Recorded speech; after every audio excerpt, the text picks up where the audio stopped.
Luciano e Caleri são a alma do São Paulo, né? São a dupla alma do São Paulo.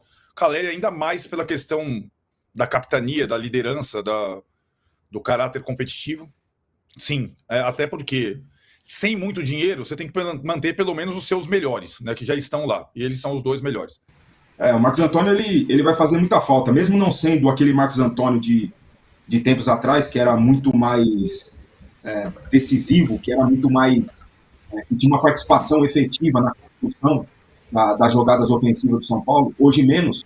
Até fez no primeiro gol, ele que faz o lançamento do Caleri, o movimento do Caleri é espetacular, é perfeito, é um detalhe que pouca gente repara, mas ele estava impedido, ele volta, o lançamento do Marcos Antônio é perfeito, a escorada é perfeita, e por isso o Caleri faz muita falta. Poucos jogadores têm a capacidade de segurar a bola e de fazer o que ele faz. E a finalização do Luciano é espetacular também, naquela zona do campo onde ele produz mais, né?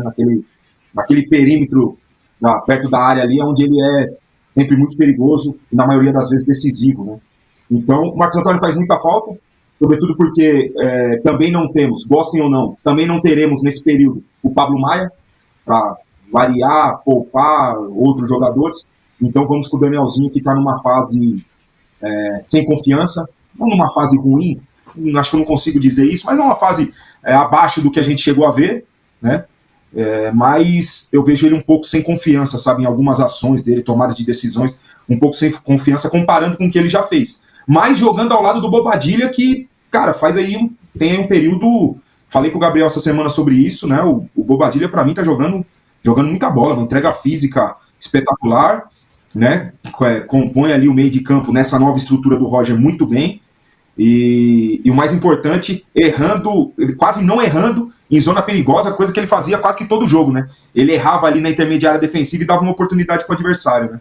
E ele não tem feito mais isso, tem sido importantíssimo para o São Paulo, né? Mas o Marcos Antônio, com certeza, ele vai fazer muita falta. Rapidinho sobre o Caleri, sobre a renovação dele.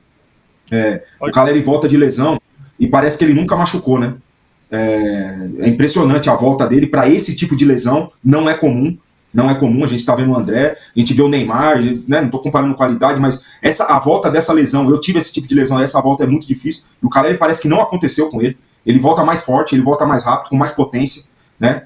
E a renovação dele, mesmo a gente, pela idade, olhando assim o tempo de contrato, né? O tempo da renovação, foi falado isso também sobre o Luciano, jogadores mais velhos, né? Aí você não consegue ali trazer muita energia para o time na renovação, né? Mas ele, pela postura, pela liderança, a postura de um líder que praticamente só ele consegue exercer dentro do elenco do São Paulo, portanto, a renovação dele é mais do que justa, né? O Caleri teve uma lesão, né, chata, que foi a Cruzados, dá 8 meses, e o Lucas vem tendo muitas lesões, né? Então acho que com o Lucas, a conversa tem que ser muito bem pensada, franca, transparente, é um jogador que foi formado no clube, né? Para que não aconteça, por exemplo, o que aconteceu com o Alisson e o Arboleda, que o cara sai pela porta dos fundos, né? Então eu acho que é isso. Para mim, sabe aquele ditado? 1 é pouco, 2 é bom, 3 é demais? É esse caso. E o Lucas, quando ele chegou, parecia que não haveria comparação entre ele e o Luciano na disputa por uma vaga no titular, né, no time titular. Foi aquela época da Copa do Brasil, do Dorival, e o Luciano acabou ficando no banco.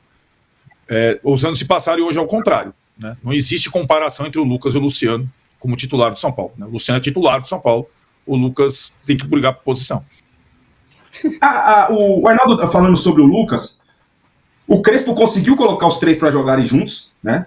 De uma forma, no meu ponto de vista, até inesperado, numa formação inesperada, com os 3 meio-campistas e mais aqueles 3 atacantes, sendo que na minha avaliação era mais 2 compondo o meio de campo, Lucas e Luciano, e o Caleri, eles se movimentavam na construção das jogadas ofensivas, né? Na produção ofensiva. Ele conseguiu, né? Mas na maior parte do tempo ninguém conseguiu fazer isso daí, foi mais pro final da passagem do Crespo que essa formação conseguiu. Agora, eu não tenho preocupação em relação à forma que o Lucas poderia ou poderá sair do São Paulo, comparando com a Arboleda e com o Alisson, porque ele é uma pessoa completamente diferente. Ele é um profissional completamente diferente, né? E ele é um ídolo do São Paulo. O Arboleda e o Alisson não. Eles não estão nem perto disso para mim, né? Então, para mim, o Lucas, concordo totalmente com o Arnaldo, uma conversa completamente diferente da do Caleri, da do Luciano. Mas eu não tenho esse medo, Arnaldo. Eu não tenho esse medo porque o Lucas é um profissional de um caráter diferente. É um profissional de uma postura diferente, né? Então eu não tenho preocupação com relação a isso, mas com certeza a conversa seria diferente. Nos valores, no valor que ele ganha hoje e no tempo de contrato, comparando com os outros dois, né? O Luciano praticamente está sempre à disposição. Eu não lembro qual foi a última vez que ele ficou 2 jogos indisponíveis, como foi agora recentemente. Eu não lembro qual foi a última vez, antes dessa. Né? O Caleri teve a infelicidade de um LCA, aí tá fora do controle do cara, mas dificilmente tinha lesão muscular, essas coisas, também tá sempre dentro do campo. Esse ano, sobretudo, voltando de uma lesão como a LCA, ele tá sempre dentro do campo e sempre entregando muito. Não é dentro do campo lá, não. Ele, além de produzir pelo São Paulo, ele acaba com a vida do zagueiro. Ele deixa o zagueiro louco, pressionando, protegendo. Ele é, né? Então a conversa tem que ser diferente. Mas eu tenho certeza que o fim da trajetória do Lucas no São Paulo será diferente da do Arboleda e do Alisson. Porque ele é uma pessoa completamente diferente. 3 é demais, não renovaria, não. Sabe por quê? Porque eu acho... vai. Eu não vou dar uma outra justificativa. O Renan lembrou, o Zubeldia também conseguiu juntar os 3, né? Colocando o Lucas mais pro lado do campo, ou esquerdo ou direito, né? Não, fazendo com que ele se sacrificasse, né? Um pouco tal, mas também ele jogou bem naquela função, não jogou mal, não.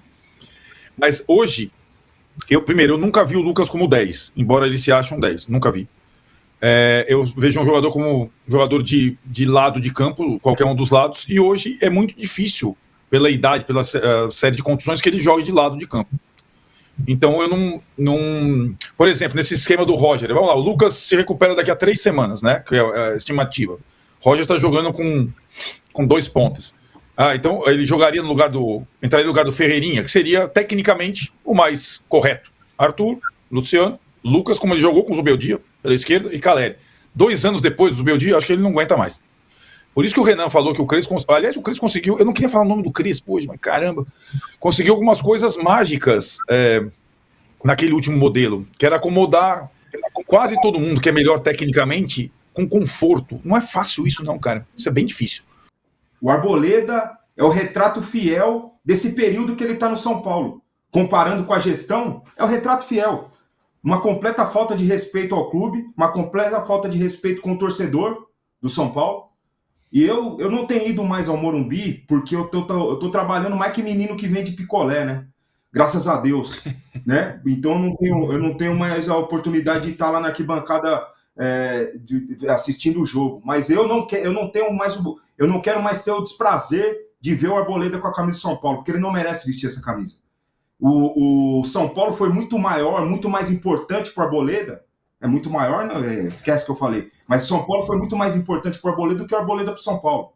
E digo mais, o Arboleda hoje não joga na seleção equatoriana que joga o Félix Torres por causa de indisciplina. Então esse jogador não merece estar no São Paulo. Nunca. Repito, ele é um retrato fiel. Estamos de volta, o Renan está descascando a Arboleda. Continue. Por favor. Repito, para quem não viu na televisão, né, que estamos voltando agora, o Arboleda é o retrato fiel desse período do São Paulo, desse período que ele está no São Paulo, da gestão do São Paulo, é a cara do Arboleda. O que foi fora do campo é o Arboleda dentro do campo. E que ele nunca mais viste a camisa do São Paulo. Não precisa nem vir aqui. Hoje em dia, assinatura digital, né? A assinatura digital nem volta mais, Arboleda. Não entra mais lá naquele portão sagrado que está escrito a casa do tricampeão mundial. Nem ali você merece entrar. Valentim, só uma coisa, eu acho que assim como é com qualquer casamento, 10 anos de casamento com problemas financeiros, a separação não é tão simples, né? Deve ter um monte de enrosco no caminho. Aconselho uma música do Chico Buarque, da década de 70, sobre separação, etc. e tal, que um quer o livro, outro quer o disco, outro quer o... Enfim. Mas... eu vendo, você vê como é que é o jogador, né, que consegue ser inteligente para criar um vínculo. O Amoroso, Renan sempre cita ele, o cara jogou menos de 6 meses no São Paulo. Ele, depois de jogar no São Paulo, ele foi jogar no Corinthians, pouco depois, foi jogar no Corinthians por opção dele. No ano seguinte, Arnaldo, no ano seguinte, 2006. Só que ele, em 6 meses, conseguiu criar um vínculo que o Arboleda em 10 anos está destruindo. Você percebe a loucura dessa situação? E justamente por ser 10 anos numa fase de merda do São Paulo, desculpe a palavra, que jogar no São Paulo é um desafio, ele tinha tudo para pelo menos sair com o torcedor satisfeito por uma década. Mas não, o cara tá jogando tudo fora. Então, se o Amoroso pegar o telefone e dar ligada para ele, ó, em 6 meses eu fiz mais que você em 10 anos, filho.